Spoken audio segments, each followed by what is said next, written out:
card do I want? One of them might be a witch. I better not take despair. I'm sure one of them's a witch. But which one? Which of you's a witch?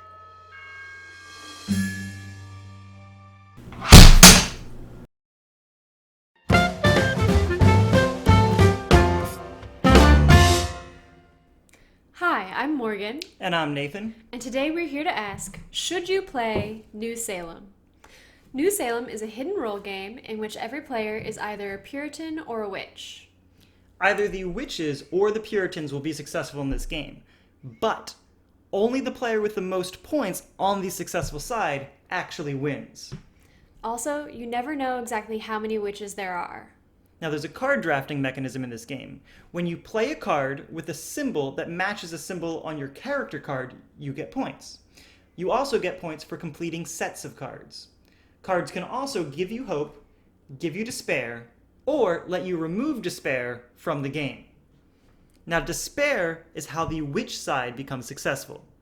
At the end of the game, if there are a certain number or more of despair cubes, then the witch with the most points wins. The other side, if there aren't that many, then the Puritan with the most points wins. Hope cubes are used to pay for events. You can buy a confession to look at another character's card. You can cleanse to remove 2 despair from the game. You can put someone on trial, which will make it so they are no longer allowed to add hope cubes or despair cubes for the rest of the game. Or you can pardon yourself, which means that you will not be able to be put on trial.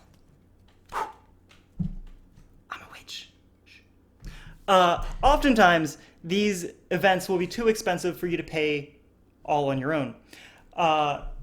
In that case, you must give your hope, or may give your hope, to another player so that they can afford to make the events happen. You gotta be careful though, because they can lie about what they're going to do with your hope. Now, at the end of the game, you count how many despair cubes are on the table in total. If you are at or above a certain threshold, again, the witch with the most points wins. If you're below that threshold, then the Puritan with the most points wins. That's a quick overview of how to play New Salem. Let's get into some of the thoughts. Let's start out with the depth of the game, the weight of the game. The mechanics are very light.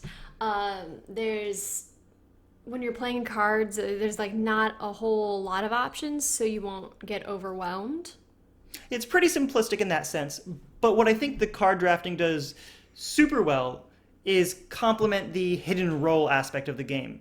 It adds this pressure luck element where, let's say I'm a Puritan and I'm holding cards and I need to pick one to play, and only one gets me points, but that has despair on it. And I gotta weigh if I want to take that despair, because if all the Puritans are doing that, all the Puritans are adding despair and just basically giving the victory over to the witches. But if I'm not greedy, then how will I win? So it's you get stuck in these real catch-22s, and it makes for a very sometimes tense game in a good way. Yes. And during the event phase, there's no structure. So it's whoever can pay for their event first gets to do their event first, which forces you to take risks. So if you think there's another player that's a witch and they have enough hope to pardon themselves, you may be forced to give another player your hope so that they can put the person you think is a witch on trial before they can pardon themselves. But you also never really know if you can trust that person that you gave your hope to. Yeah, it tends to be like a real, everybody's sitting around playing the cards kind of quietly, and then when events are open, it's just a mad rush of once in a while dice flying, and other times nobody has enough hope, so it doesn't need to be chaotic. You definitely do though need to approach this game as a social deduction game that just happens to have a card drafting mechanic. At first, when we started playing the game, I'll admit it felt a little bit broken. But once we got into it, the strategies just opened up to us. We saw that with the ability to lie or tell the truth at any time, just the possibilities were endless. You get stuck in those rabbit holes of saying, oh, well, if A lied, then B lied. But if A was telling the truth, B could have lied, or B could have told the truth. But then you have the stress of having to give one of them your hope, and you don't know which one, but you want to pardon somebody, or you can get one of them to give you your hope, and it's stressful, and it's terrifying, and it's awful, and it's wonderful. It's absolutely wonderful. Yeah. So, if you're looking for something that's like you like heavier games that have really complicated mechanics, then this is not going to be the game for you. Also, if you really need structure, then you can pass this one by. But if you like social deduction and you like discussing things, If you have a vocal group, Yeah. it really helps. yeah, You it don't- can get really good. Silence can kind of slow the game down and make it a little dry, but once you have that intermixing of personalities, that's what you're looking for, I think. Yeah, yeah. And if you don't mind that there's not so much structure, then you'll really enjoy this.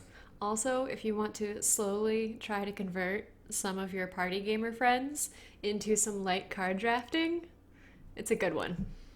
Yeah, this game is so accessible to everybody. I've played it with people that do like really complex games, and I've played it with people that only play party games, and everybody's enjoyed it. This game can play quickly if you want it to. Things can keep moving, or if you want to get real deep, you can drag the game out if you want, and sometimes that's great. The one thing I will say is the box says 3 or plus players. I wouldn't go below 4. I know a lot of people like it much more with even higher player counts. But other than that, it's a great experience. Anything else to add?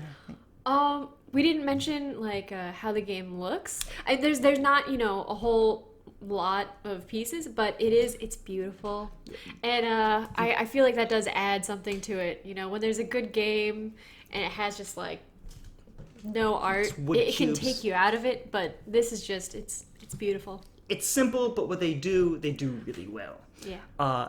So that's what we think of it. I think you should try it. Just try it. Yeah.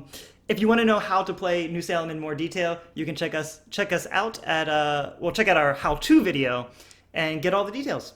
Thanks. Hope you enjoyed it. Thanks for watching. We'll see you soon.